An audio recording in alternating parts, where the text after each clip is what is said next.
So we had several transformation projects in VEON. Some of them are successful. Unfortunately, there was unsuccessful too, but you have to be ready. What I wanted to say, first of all, the subject is about the automation, the digital tools in the supply chain management. I will focus mostly on the inventory management. I think that wasn't covered. And specifically about the management of the working capital. We discussed already today so many times that the supply chain and the procurement function should be driven by what business and the senior manager is concerned about. So we found out that the senior manager are concerned about the P&L, balance sheet, and the cash flow management. So when I started 3 years ago, the working capital management, the cash flow actually, was in the not the best situation. And as a supply chain transformator, we understood that of course we have to manage our inventory, which is like the integral part of the operating working capital. It ties up the cash, and if you don't bring the inventories down, then like you just don't have the cash, enough cash to pay your liabilities. When deciding how we want to, and of course, we all realize that that can be achieved only through optimization and the automation eventually to minimize the manual transactions and achieve like all this fancy stuff like the data analysis, because at that moment there was not enough data to monitor and control the inventories. And we understand that the VEON company is like, it's the giant. We have business in 10, at that moment, 11 countries, and they are very different and not standardized at all. So when developing the strategy of the inventory management and specifically how to improve the working capital, we divided that to 3 major work streams. So first, how we can improve the working capital situation is the payment terms games. Means that the payment terms to your supplier should be longer than the payment terms due by your customers. So that difference allows you to have the free cash to manage your liabilities, which means that you have to extend the payment terms to your suppliers through, for example, short-term supplier financing and working with the banks or directly with your suppliers. I'll talk about that later. The second stream was the inventory management. That is actually where the automation was needed, because there was no data to use, we couldn't analyze where are the problems and so on. So first we had to analyze the end-to-end supply chain process. We had to also monitor how the problem was about the planning, how to manage the demand, how make the accurate forecast for the coming period, to make sure that you have the right inventory levels, and meaning that your business won't suffer, because if you're just having a zero inventory, it means that at some point you won't have the inventory to sell to your customers, or you won't have enough equipment to install on your premises. I mean, to provide the service. Reverse logistics. KPIs monitoring, meaning that all the values has to be measured. So I think I'm a data-driven manager, and all the value has to be calculated. So even the charity activities, everything, all your activities has to bring some profits, money, cost saving, additional revenue, brand awareness, and so on. And so and we try to set the KPIs that we can measure on each the activities that we are doing in the inventory management. And eventually, the automation. What is important when we are talking about the transformation? We all think that it's something fancy, that you have to be creative, and like bringing some innovation projects. But in fact, the first step is that you have to make your process efficient. And then you can automate, because if your processes are wrong and are not efficient, the automation that will be, the application, the digital application that you will install on top of these processes, it will fail. Because the people doesn't know what is the value, because people doesn't know how to use that analytics, and so on. So the right people have to be in place to be informed and to use that system. And the last one is the reduced unit cost. That's related to the expenses that are associated with the inventories. It's the first, I think, is the organizational structure. So what we did is actually we analyzed how many people we have, who is reporting to who, and we found out that there are lots of different people in different functions reporting to different directors. So there are too many people who is involved and replicating the same activities. So they are repeating the same activities. We have too many directors, and what we try to do is to make the organization inventory management flat and interfunctional. So we were bringing all these teams in the same. We were not creating the new organization or the new function. No, we were just trying to bring them together to optimize, to enhance their activities. For the sake of time, I will focus on the first two work streams. Okay, so the payment terms improvement. When we are talking about the telecom sector, we are talking about two types of the inventories. Is the network, which is heavily capex requiring. It's very similar to manufacturing when you have high investment in the capex. And also the second one is the devices. It's basically B2C business. So when you buying the phones and reselling to your customers. Just two distinction in terms of the inventory. For example, in the devices business, which is very similar to retailing business, the inventories can be up to 70% of your total current assets. So it's a very cash-consuming type of business. The network, which is actually in values, are much higher. So, but inventories are consumed by the current assets is up to 10%, can be up to 10% in the sector, but I think if it's up to 10% in your telecom sector, it means that it doesn't do well. In our situation, it was nearly there, so we ring the bell. Payment terms initiatives. It was what was the issue in terms of the network? The problem was the process of the installation was so long, so which means that it might take from the payment to your supplier and the realization of the project when you really generate the profit, it might take up to 6 months.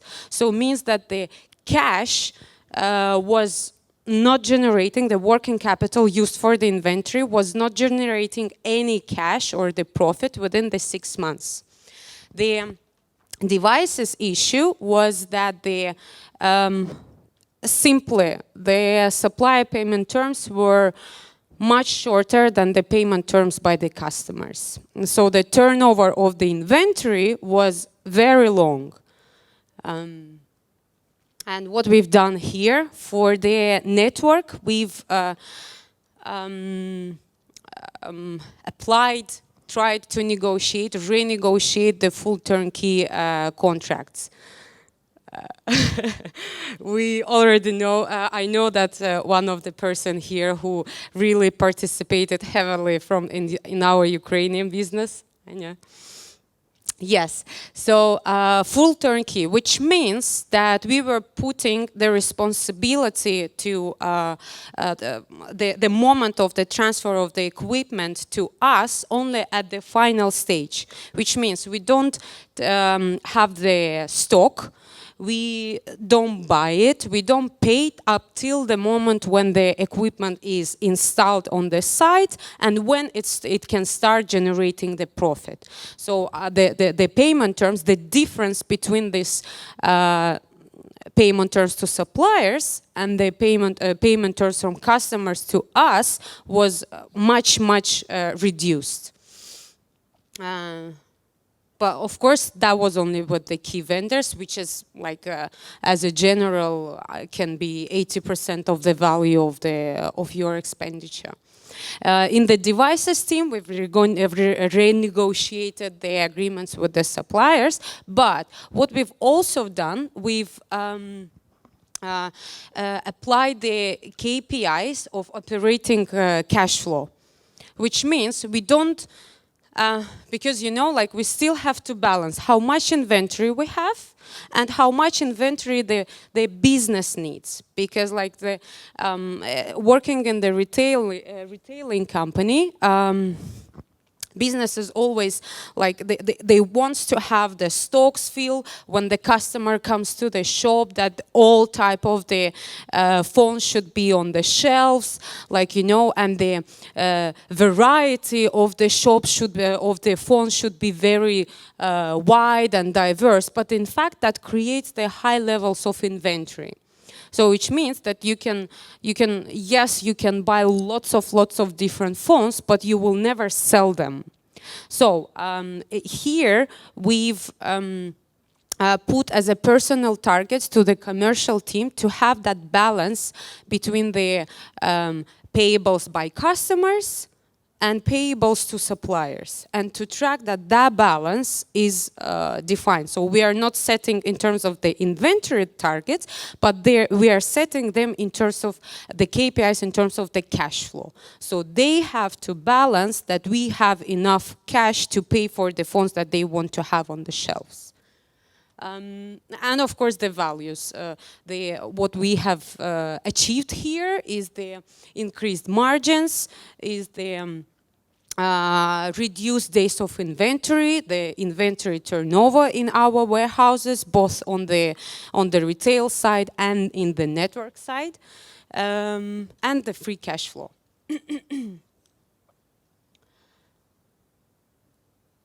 Okay. What is that? That's a bit boring part. Yes, so the end-to-end assessment. As I said before, we have to, I think that all the activities can be measured and can be quantified. So in terms of our assessment, we didn't really focus on the processes and so on. We tried to measure the KPIs, like on the supplier side, it was the delivery time, it was the goods delivered on time and in full, the number of models, which means like what is the standardized equipment, are they selling to us the standardized or not? And lots of other in terms of operation and the channels, the distribution channels. In terms of so, when we did the end-to-end assessment, we found out that the planning is the weakest beat in our process. This is where we need the automation, and this is where we need to optimize the processes. We found out that the functions doesn't talk to each other. They do not provide the accurate forecast at the end. So we brought together, we developed the process, the standardized recurring process of the sales and operations. That's both for devices and for the network, so that as a result we can provide a more accurate forecast. When we started, it was like a almost zero accuracy in the forecast. In a year we could improve it by 50%, and now it's still ongoing. This is the process that SNOP then been replicated to the put into automation. So what happened? The inventories, the problems of the high inventories in the, for example, in the retailing sector, was that there was no online instant information about what stores, what kind of phones and products they have. So that application allowed us to track where is the excessive stock, where is this shortage of the stock, where we have the slow movers, which allowed us very quickly within the maybe several days to exchange the phones to make sure that we don't have the slow movers and we are selling the outdated phones in time. I'm trying to make it quicker because that took. Yeah. For the network part, we've applied the here I will just talk quickly about the reverse logistics. So we didn't have a recurring process of the reverse logistics. It was a huge inventories of the high capital equipment on our warehouses, and what we found out that 5% of that inventory, which is not going to be used ever, but still tied up, left in your warehouses. So 5% of that inventory we can resell to our vendors. So when we, for example, when we were signing that full turnkey agreements, we've included as a mandatory to take some inventories back. And that generates actually the highest value because they were paying the highest money, and we were generating the additional revenue. 15% of the inventories can be actually used by other countries. So for example, if Russia is rolling some project and changing the equipment and they don't need that equipment anymore, but it still can be used, for example, somewhere in Armenia or Georgia, so that inventory could be used actually in our different businesses.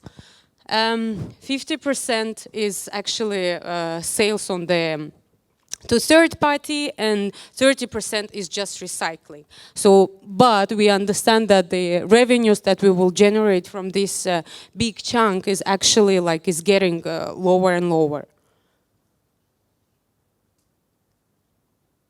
Okay, and what we have done to increase the collaboration between our operational companies and actually to control and monitor what are the inventories in our warehouses which are not going to be used, but we can still use them. We applied the recurring process of uploading that information that is ready for reuse to the online application, which united between the all operation companies on a weekly basis. They were uploading the data, what are the inventory that they are ready to sell.